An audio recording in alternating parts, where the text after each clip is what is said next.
Les baleines, les plus grands animaux de la planète. Leur majestueuse présence nous impose humilité et déférence.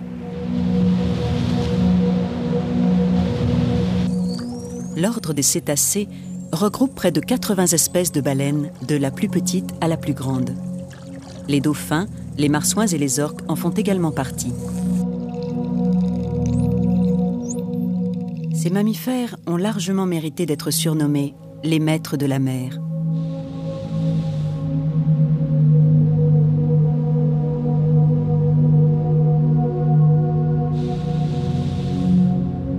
Aucun autre animal au monde n'est entouré d'un tel mystère.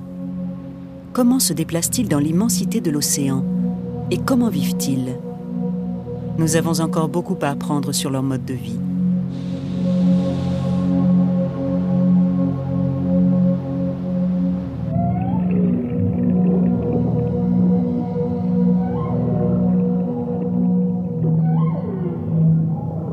D'étranges bruits résonnent dans la mer. Ce sont les cris des baleines. Dans le monde sous-marin, la visibilité est plus restreinte que sur Terre. Alors, il faut se diriger avec le son qui voyage 5 fois plus vite dans l'eau que dans l'air.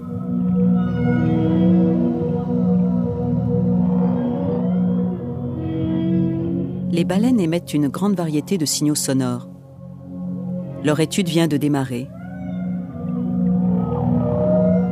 L'écho de ces cris se répercute dans l'immensité des océans et témoigne de la sagesse et de la liberté des maîtres de la mer.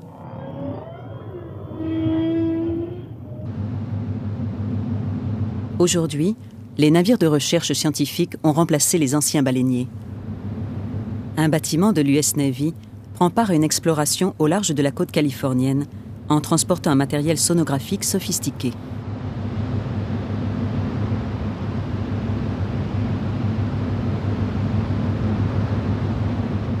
Un câble d'une longueur d'1,5 km est immergé depuis l'arrière du navire.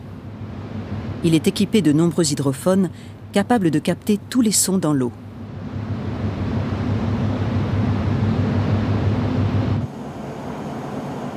C'est le docteur Christopher Clark de l'université de Cornell qui dirige cette expédition.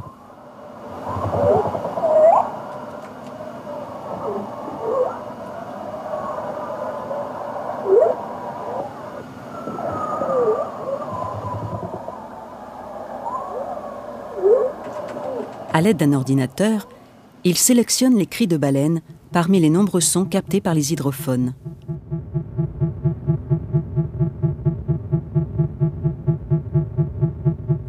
Ces sons, semblables à des battements cardiaques, proviennent du petit rorqual.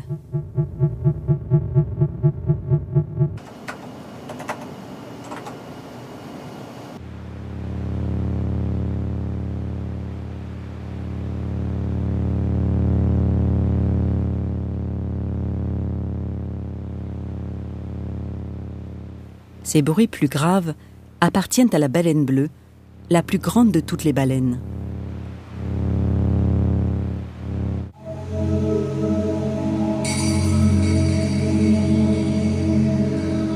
Ces recherches nous apprennent que les baleines communiquent très fréquemment entre elles. En fait, l'océan est rempli de ces vibrations sonores. Elles peuvent couvrir toute la gamme, depuis les notes les plus aiguës jusqu'aux plus graves.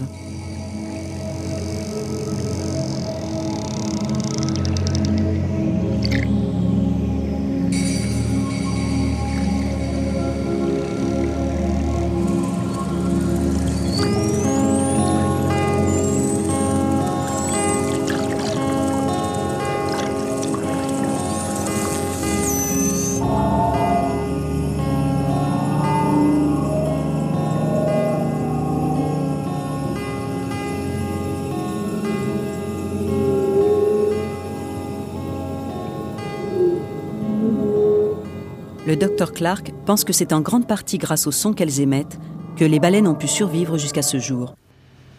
Vous sondez les océans avec des hydrophones et brusquement, c'est une véritable symphonie qui vous parvient.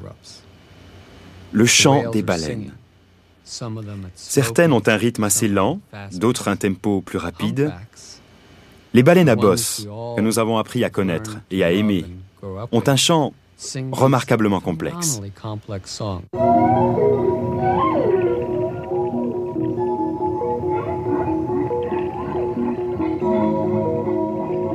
On savait depuis longtemps que les baleines à bosse émettaient des cris fascinants. Aujourd'hui, on pense qu'il s'agit de sérénades amoureuses pour attirer les femelles.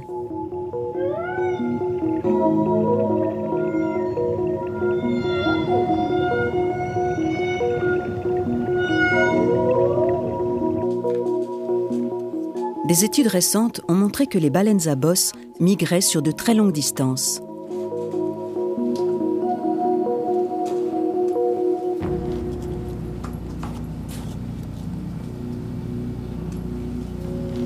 Des chercheurs ont observé que chaque baleine portait une marque distinctive sur sa nageoire. Ils ont pu suivre leur déplacement grâce à ce repérage. Cette baleine, par exemple, est allée se nourrir en Alaska, puis elle est redescendue sur Hawaï pendant l'hiver.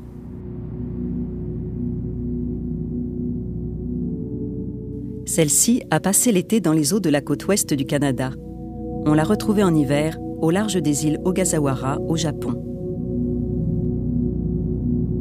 Ces recherches nous apportent la preuve que les baleines à bosse partent se nourrir dans les mers du Nord en été et redescendent en hiver se reproduire dans les eaux plus chaudes, soit 2 à 3 000 km de voyage. Aujourd'hui, on peut même affirmer que les mâles et les femelles font ces longs voyages séparément. Les femelles quittent les mers du Nord en premier et elles sont immédiatement suivies par les mâles.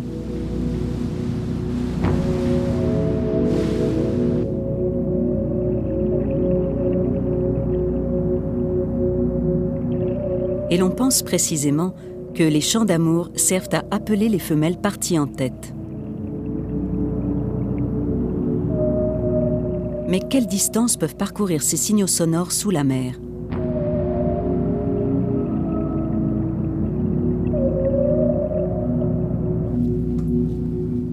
Le Dr Clark possède de nombreux enregistrements de chants de baleines.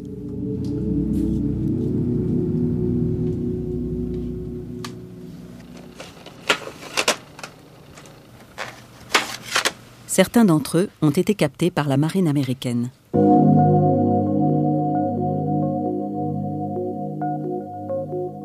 Pour surveiller les sous-marins soviétiques se rapprochant des eaux territoriales des États-Unis, l'US Navy avait installé de nombreux hydrophones dans les océans Pacifique et Atlantique.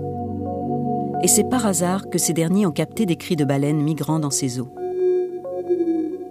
Voici l'un d'entre eux, le cri de la baleine bleue.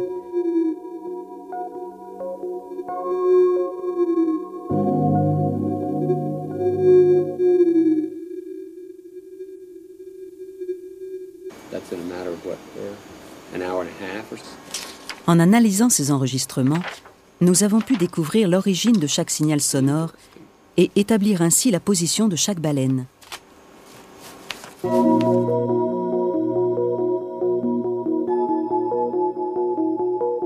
Avec ces données, on peut faire le tracé du déplacement de la baleine, un peu comme on pisterait un sous-marin. Cette carte montre le voyage d'une baleine se déplaçant pendant 43 jours dans les eaux des Bermudes.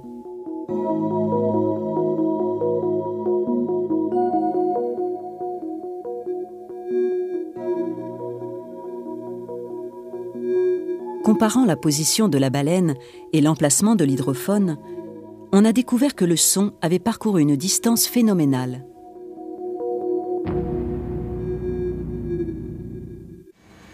Je me souviens avoir posé les yeux sur une carte des océans et avoir brusquement réalisé j'écoutais une baleine qui ne se trouvait pas à 10 ou même à 100 km de là. Elle se trouvait bel et bien à plus de 1000 km.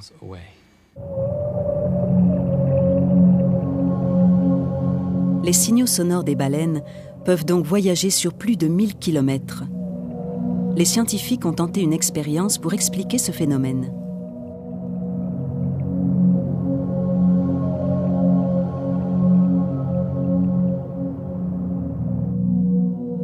Ils ont fait exploser une charge de dynamite de 120 kg dans les eaux australiennes.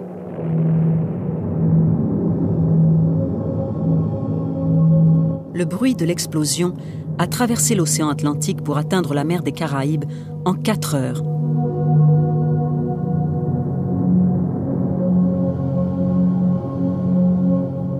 Au total, le son avait parcouru environ 20 000 kilomètres.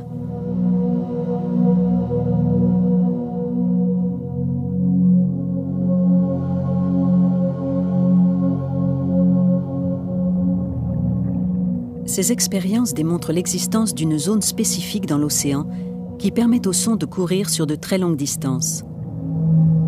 Mais pour cela, il faut que l'eau ait une température et une pression toutes les deux bien précises.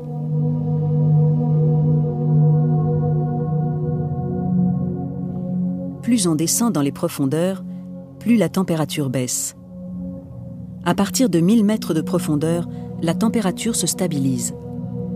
Parallèlement, plus on descend, plus la pression augmente. Lorsque les deux lignes se croisent, la transmission du son est idéale et sans déformation sur de très longues distances.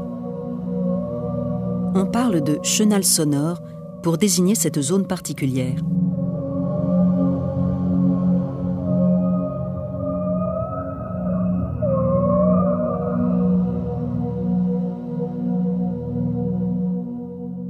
Des études réalisées tout autour du globe ont permis de déterminer à quelle profondeur se formaient les chenaux sonores. La zone ainsi définie se situe entre 100 mètres et 1000 mètres de profondeur maximum.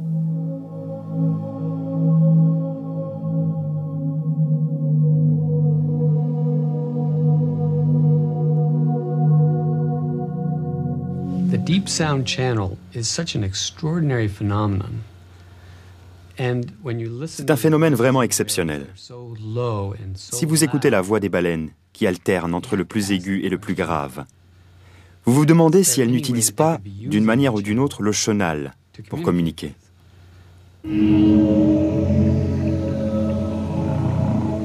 La découverte du chenal sonore a renforcé la théorie de la communication des baleines sur de très longues distances. Notre étude ne fait que commencer, mais l'on peut se demander si les baleines elles-mêmes connaissent l'existence de ces canaux.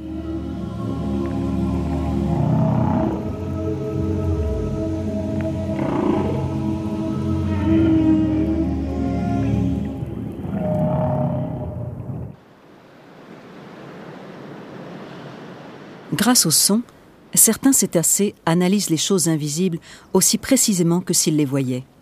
Les dauphins en particulier sont connus pour avoir des aptitudes acoustiques exceptionnelles. L'aquarium des Kewalo, au laboratoire de recherche sur les mammifères marins de l'Université d'Hawaï. Ici, une étude est en cours pour déterminer la capacité des dauphins à identifier des objets à l'aide du son. On place des boîtes dans le bassin des dauphins. Chaque boîte renferme un tube de forme unique et complexe, de manière à savoir si le dauphin peut réussir à distinguer les différences de forme.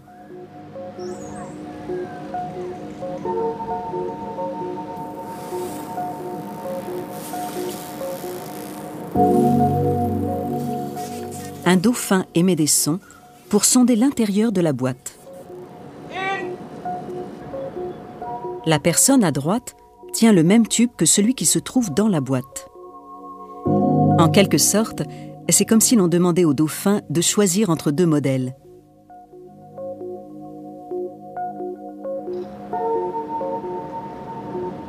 Le dauphin choisit le bon tube. Les dauphins sont donc capables de distinguer des détails très subtils en utilisant uniquement le son.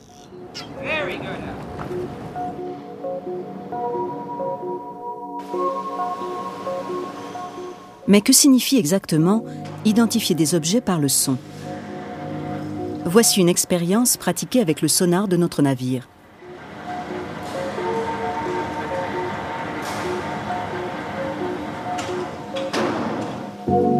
Cette partie ronde et noire émet un son. Ce son est réfléchi par un objet immergé et le sonar va le capter.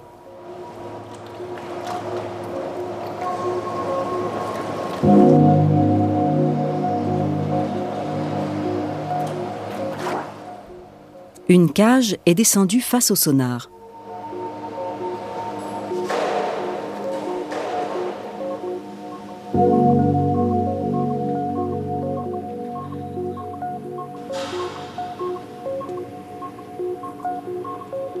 Nous avons ici une vue plongeante sur le bassin. La ligne du haut représente le bord du bassin. La cage carrée apparaît en face de ce bord.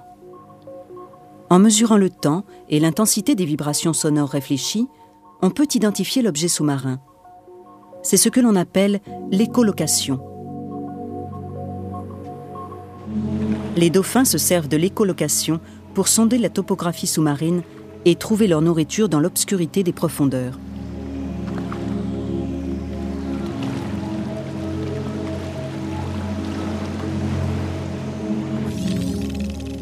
De la même manière que les échographies donnent une lecture de l'intérieur de notre corps, on suppose que le dauphin est capable d'analyser l'intérieur de ses semblables.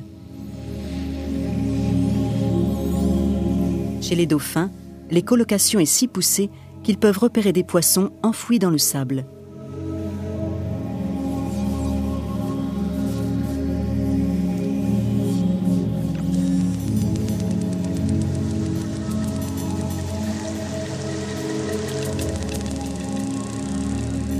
Les dauphins possèdent une aptitude encore plus remarquable. Observons de plus près. Le mouvement de fuite de ce poisson est lent et laborieux. On pense que le dauphin émet une vibration sonore intense en direction de sa proie. Elle la détecte et en même temps, elle la paralyse.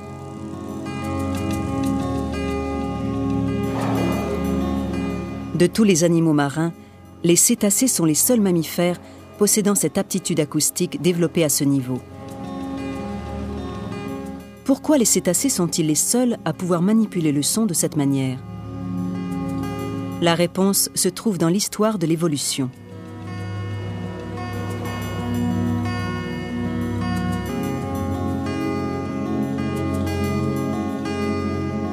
Voici un embryon de baleine. En gros plan, on distingue ses membres postérieurs. On peut en déduire qu'à un certain stade de son évolution, la baleine possédait 4 membres. Mammifères comme les êtres humains, les cétacés vivaient sur la terre ferme. Comment ces baleines terrestres se sont-elles retrouvées dans la mer et comment ont-elles développé de telles capacités acoustiques ? La clé du mystère se trouve dans l'Himalaya. Il y a environ 50 millions d'années, la Terre avait un climat tempéré et une partie de l'Himalaya était située au bord d'une mer peu profonde. C'est ici que fut mis au jour le fossile d'un bien étrange animal. Cette découverte est due à l'équipe du professeur Thewissen du Collège de médecine de l'Ohio.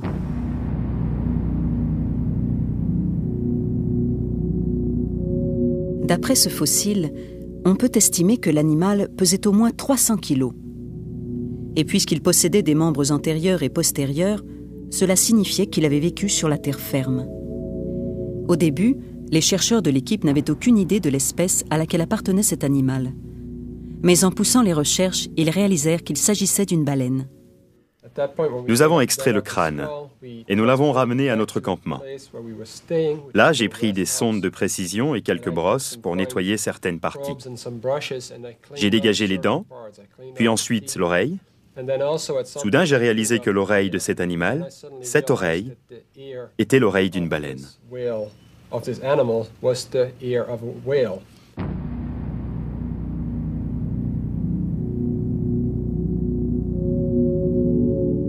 Voici l'os de l'oreille de cet animal. C'est la partie de l'os que l'on appelle la bulle tympanique, un os très dur et de forme très complexe. Cette bulle tympanique, dense et épaisse, est spécifique aux cétacés. Voyons à quoi ressemble précisément cet os de l'oreille, si unique en son genre. La tête d'un dauphin est passée dans un scanner à rayon X pour y être analysée.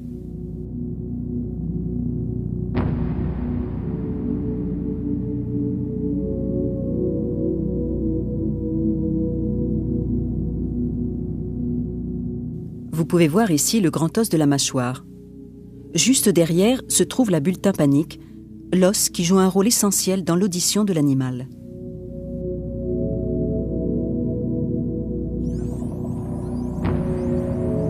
Chez les cétacés, l'orifice de l'oreille est fermé pour empêcher l'eau d'entrer.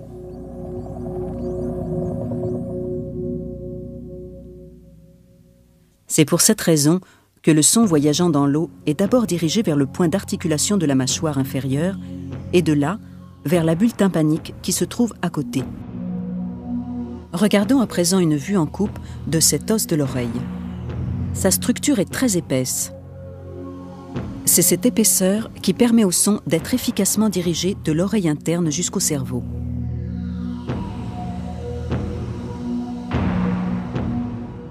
D'après cette analyse, l'os découvert dans l'Himalaya est bien une partie de bulle tympanique. En raison de la présence de cet os spécifique aux cétacés, on pensa que l'animal était un ancêtre des baleines.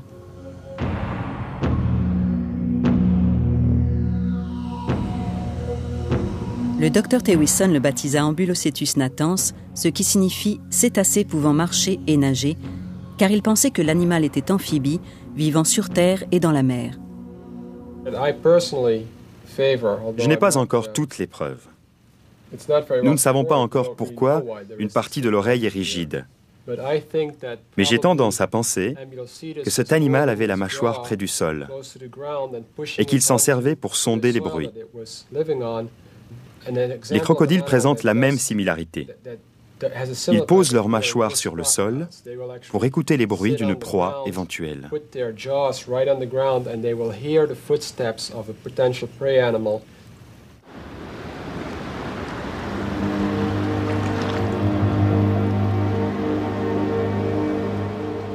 Il y a environ 50 millions d'années, l'Ambulocetus natans, ou ambulocète, vivait au bord d'une mer peu profonde. Son corps lourd et massif ne le prédisposait vraisemblablement pas à courir rapidement derrière les proies. Il préférait se cacher derrière un rocher et poser ses mâchoires sur le sol pour écouter les vibrations qui annonçaient l'approche d'une proie.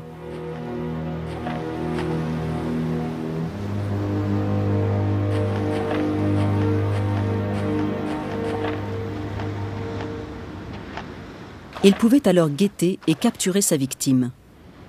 Du moins, c'est ainsi que le docteur Thewissen se représente les faits.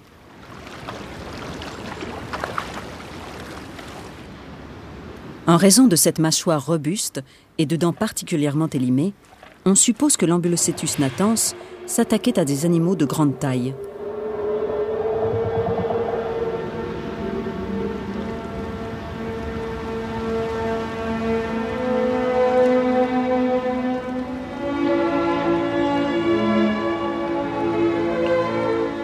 Dans la mer, cette technique d'écoute par la mâchoire devient encore plus efficace.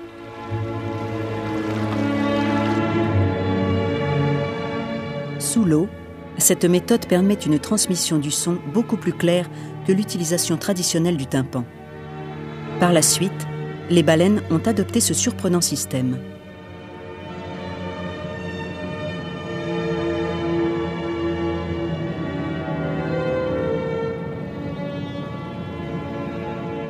Il y a environ 40 millions d'années, les ancêtres des baleines avaient quitté la Terre et devaient vivre non loin de la surface de l'eau. Les pattes, devenues inutiles, ont commencé à dégénérer. Ce fut l'époque des cétacés archéocètes. À partir des sédiments des fouilles d'Awamoko, au sud de la Nouvelle-Zélande, on a découvert une grande quantité de cétacés fossilisés datant de quelques 25 millions d'années, époque où les archéocètes n'existaient déjà plus et où commençaient à apparaître des cétacés proches de ceux que nous connaissons. Le docteur Ewan Fordyce de l'Université d'Otago fait des fouilles sur ce site et poursuit ses études sur l'évolution des cétacés à partir des fossiles trouvés.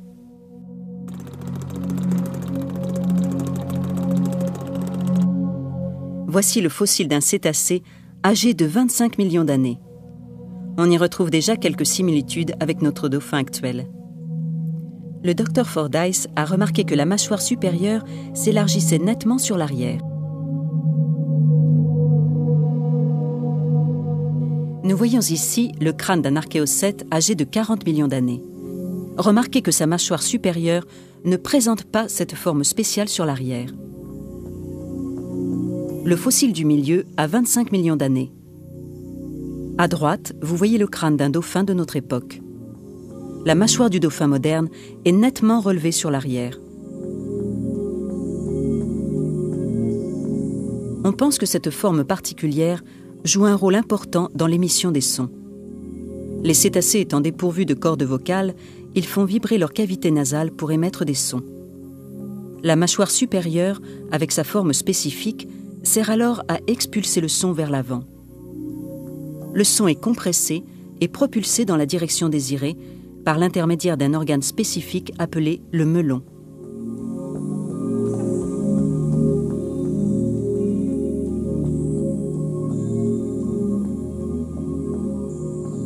Il y a donc environ 25 millions d'années, la mâchoire a commencé à se développer sur l'arrière pour permettre l'émission de vibrations sonores grâce au melon, ce fameux organe qui ajuste la direction du son. Selon le docteur Fordyce, les baleines de cette lointaine époque pouvaient déjà régler avec précision leurs signaux sonores et commençaient à pratiquer l'écholocation pour identifier les objets. Les animaux incapables d'écholocation ne peuvent pas repérer grand-chose dans le noir.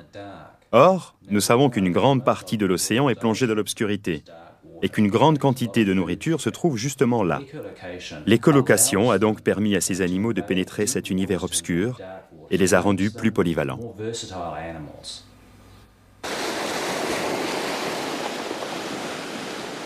Mais les baleines n'ont pas fait que développer leur capacité à émettre des sons. Elles ont également perfectionné leur système d'écoute et d'analyse. On pense que le cerveau de l'ambulocète devait avoir le volume d'une balle de ping-pong.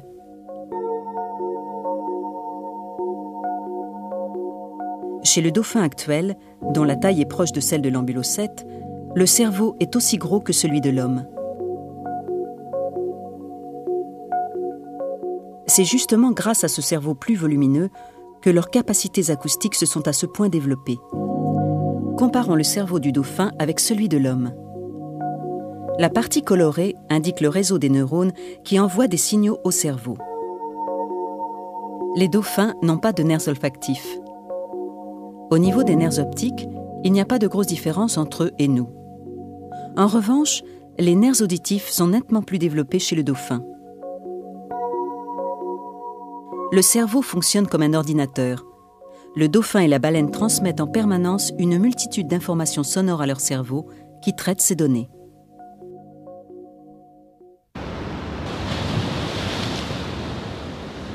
Les cétacés ont développé un système auditif d'une grande complexité qui leur a permis de prospérer et de proliférer aux quatre coins des océans.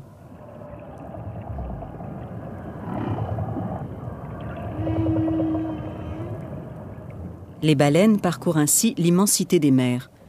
Elles communiquent entre elles par un système sonore extrêmement sophistiqué qui leur permet de s'aventurer dans les profondeurs.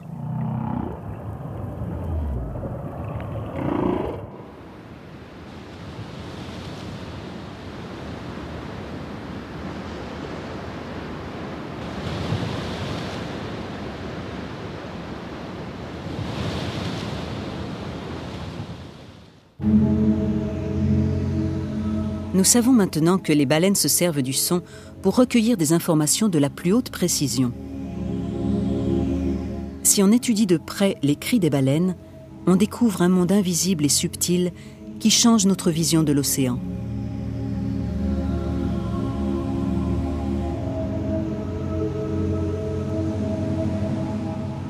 Au Japon, l'Institut de recherche sur les cétacés se penche sur la densité de population des petits rorquals dans le Pacifique Nord. Ces recherches ont démontré que les petits rorquals étaient concentrés dans certaines zones de l'océan.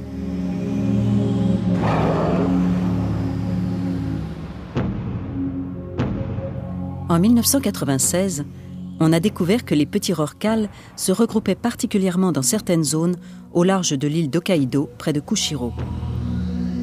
Les statistiques de l'industrie de la pêche montrent qu'il s'agit de zones particulièrement riches en bancs de maquereaux, ce qui indiquerait que les rorquals se rassemblent là en quête de nourriture.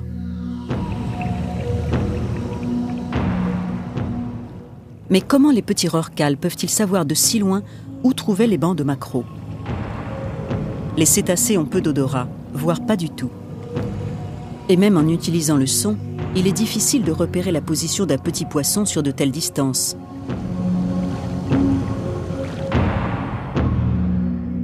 Si l'on superpose l'image satellite de la température des eaux de mer avec une carte, on s'aperçoit que cet endroit se situe à la jonction des courants chauds et froids. On sait depuis longtemps que ces endroits sont particulièrement poissonneux.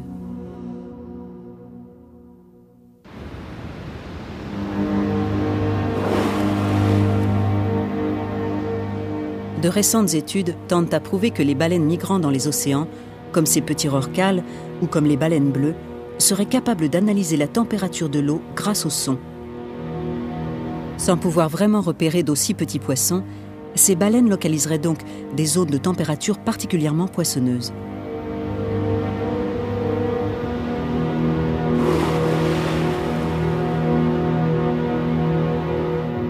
Nous pouvons désormais, nous aussi, mesurer la température de l'eau par des méthodes sonores.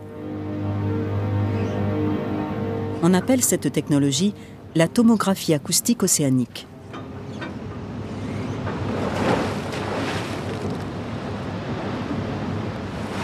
Le matériel, immergé profondément, émet des signaux sonores. La vitesse du son sous l'eau varie en fonction du moindre changement de température. En mesurant la vitesse du son sous l'eau, on peut donc établir une carte des différentes zones de température. Ces calculs sont d'une grande complexité et nécessitent d'entrer une multitude de données dans l'ordinateur.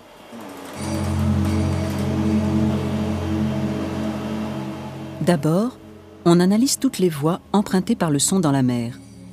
Ensuite, on calcule sa vitesse dans chacune de ces voies afin de déterminer les différentes zones de température. Les données satellites ne peuvent donner que des températures en surface. Le son, au contraire, peut donner la température en profondeur. Les sons émis peuvent identifier les différents secteurs de température et localiser une vaste masse d'eau chaude.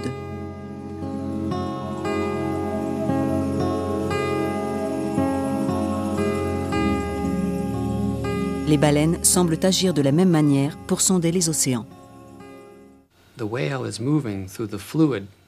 La baleine qui se déplace dans l'océan traverse toutes sortes de variations de température. Il y a des courants, des endroits où les bancs de poissons sont très abondants. L'océan n'est pas une masse homogène et constante. Il est parcouru par énormément de mouvements, de sons différents. Alors pourquoi les baleines n'utiliseraient-elles pas leurs cris pour sonder les mystères de cet océan ?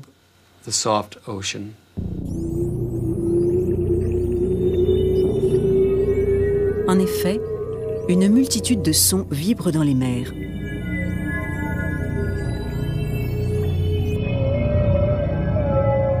Les baleines identifient sans aucun doute possible les sons de leurs semblables, ainsi qu'une grande variété d'autres sons. Elles les analysent dans leur énorme cerveau et se font leur propre représentation du monde sous-marin.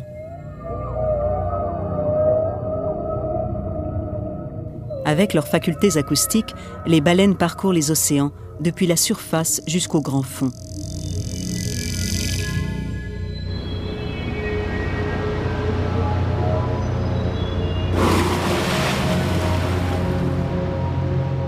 Certaines baleines nous apprennent indirectement ce qui se trouve dans les abysses et que nous ne pouvons explorer.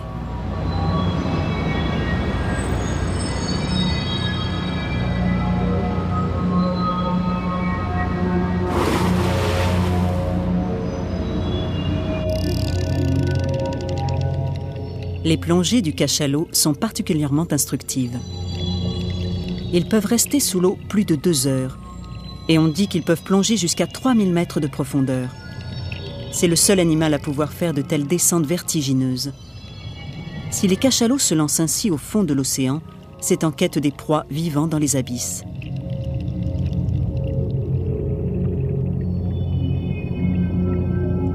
Or, aujourd'hui, nous connaissons mieux la surface de la Lune que les profondeurs de la mer. Combien de formes de vie inconnues peuplent ces abysses?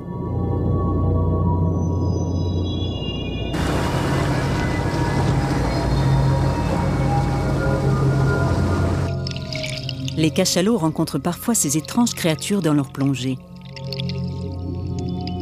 Ils jouent sans le savoir un rôle de messager en nous les remontant à la surface. Cet animal est un poulpe géant. On pense qu'il habite dans les abysses, à plus de 3000 mètres.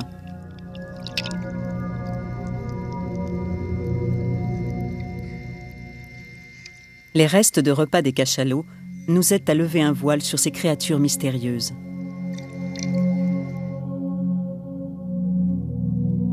À l'époque des chasses à la baleine, la découverte de nombreux animaux marins dans l'estomac des cétacés a permis d'élargir notre connaissance de la faune marine. Il s'agissait la plupart du temps de calmars des profondeurs. Un cachalot mâle consomme 1,5 tonnes de nourriture par jour, dont 90% de calmars. C'est ainsi que l'on apprit leur existence en grand nombre au fond des océans.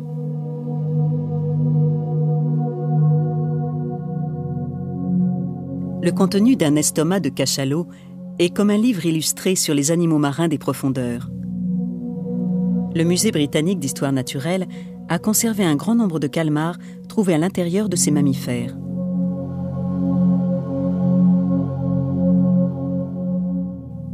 Ce calmar géant reconstitué fait 2 mètres de long. On suppose qu'il attrape ses proies à l'aide d'un dispositif crochu et aiguisé situé sur les ventouses de ses tentacules. Ce calmar, par exemple, n'a jamais pu être capturé. Si l'on ne l'avait pas trouvé dans l'estomac d'un cachalot, nous n'en connaîtrions même pas l'existence.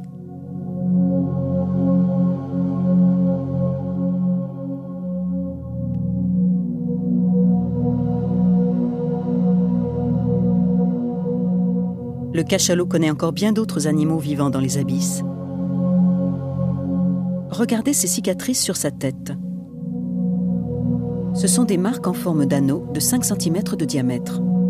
De plus près, on voit que ce sont des anneaux perforés. Comment s'est-il fait ces cicatrices ?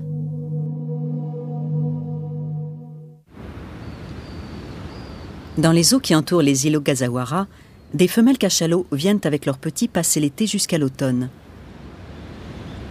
Une séquence d'une grande rareté a pu être filmée. Plusieurs cachalots sont réunis à la surface de l'eau et semblent s'arracher quelque chose de blanc. On dirait qu'ils le mangent.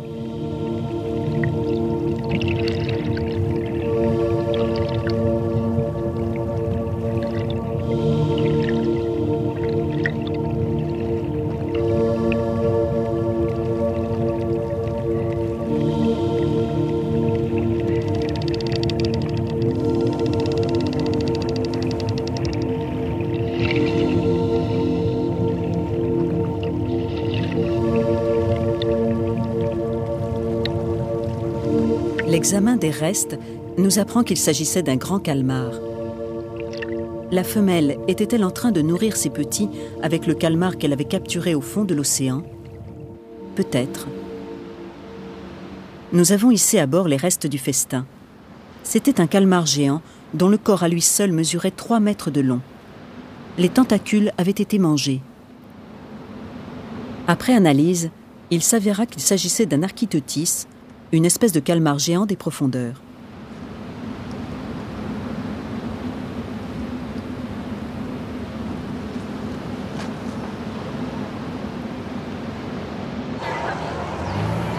Le Smithsonian Institution a pu reconstituer un Architeuthis échoué sur le rivage de la côte est des États-Unis il y a environ 20 ans.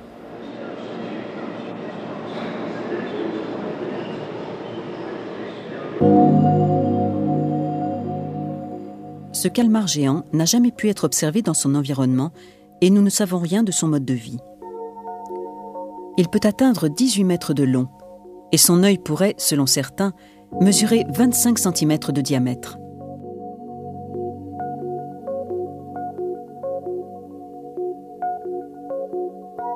Ces énormes ventouses mesurent plusieurs centimètres de diamètre.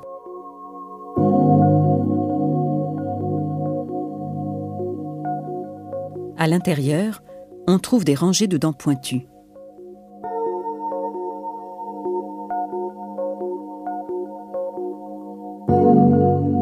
Les cicatrices rondes sur le cachalot ont été causées par les ventouses du calmar géant.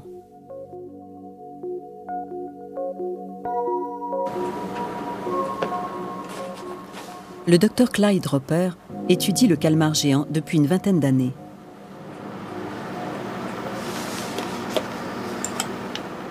Il pense que ces animaux vivent en grande quantité dans les profondeurs. Il est impossible de savoir exactement combien de calmars géants vivent dans les océans actuellement. Mais je pense qu'il faut compter en millions. On peut estimer qu'il existe environ 1 million de cachalots. Et les cachalots se nourrissent de calmars géants. D'après ce que nous avons pu observer, un cachalot peut manger 1 ou 2 calmars géants par jour.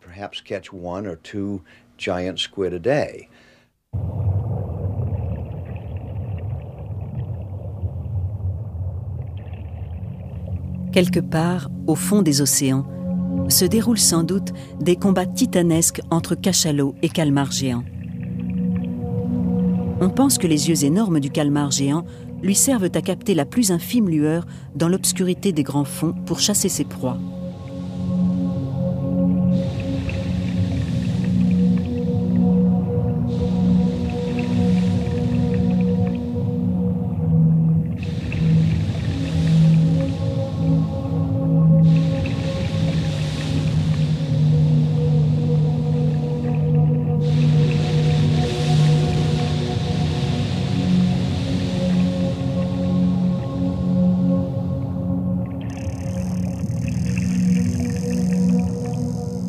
La meilleure arme du cachalot est une fois de plus le son, aussi efficace qu'une torche pour éclairer les ténèbres.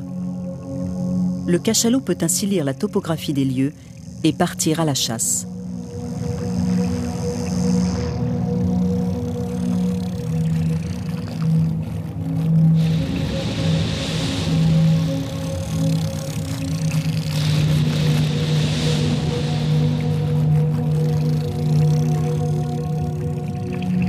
Certains scientifiques pensent que le cachalot peut même utiliser des sons capables de paralyser sa proie.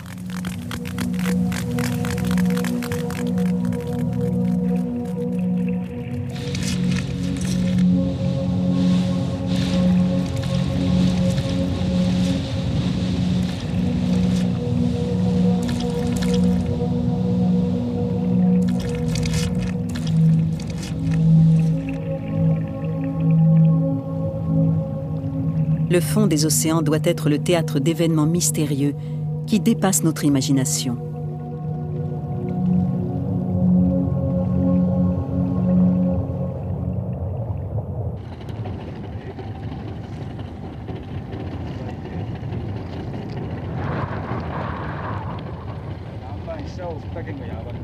Depuis quelques années, l'homme s'aventure dans les grands fonds à l'aide de submersibles. Ces nouvelles technologies sont bien loin de nous avoir révélé tous les secrets de l'océan, mais chaque plongée amène une nouvelle découverte.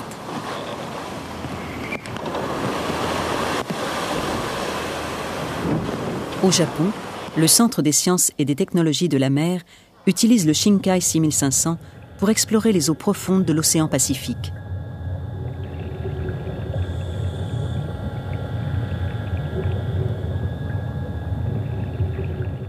En 1992, il explorait les fonds au large de la côte est de Torishima, dans les îles Izu, à une profondeur de 4000 mètres. Le submersible progressait dans un décor sans vie et désertique lorsqu'il croisa le squelette blanc d'une baleine d'une longueur de 10 mètres.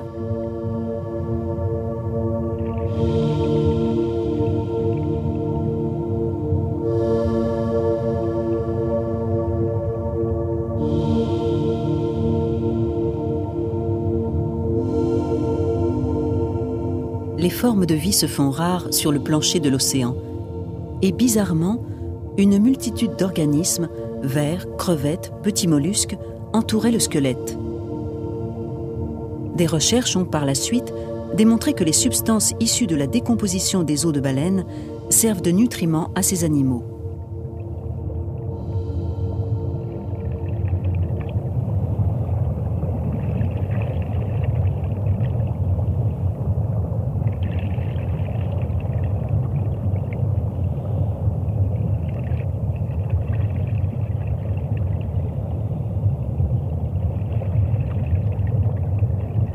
Près du squelette se trouvait un os étrange.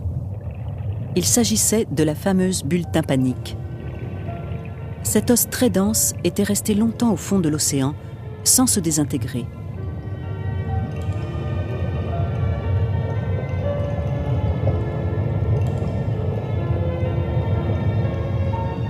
La bulle tympanique est le symbole de la vie des baleines. C'est elle qui leur a permis de développer leur parfaite maîtrise du son. Cette bulle tympanique a sans doute enregistré et transmis de nombreux messages. Elle porte en elle les secrets de la vie riche et intense des océans.